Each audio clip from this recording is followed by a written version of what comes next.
আগামীর Bangladesh গড়বে BNP. BNP কোনো ধরনের সংঘর্ষের রাজনীতি করে না, মানুষের কল্যাণের জন্যই রাজনীতি করে বলে মন্তব্য করেছেন বিএনপির মনোনীত ঢাকা ১৩ আসনের প্রার্থী ববি হাজ্জাজ। শুক্রবার মোহাম্মদপুরে গণসংযোগে এমন কথা বলেন তিনি।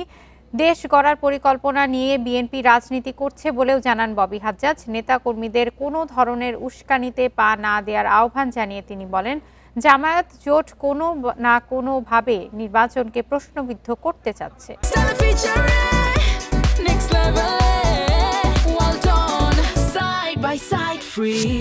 তারা উস্কানি দিয়ে আমাদের নেতাকর্মীদের যদি খেপিয়ে দিতে পারে, তাহলে অন্য কোনো ঘটনা ঘটাতে পারে, তাহলে তারা হয়তো নির্বাচনকেই প্রশ্নবিদ্ধ করতে পারবে। কারণ নির্বাচন হলে তারা হারবে। তো নির্বাচনকে প্রশ্নবিদ্ধ করতে পারলে হয়তো নির্বাচন থামিয়ে দেওয়া যাবে।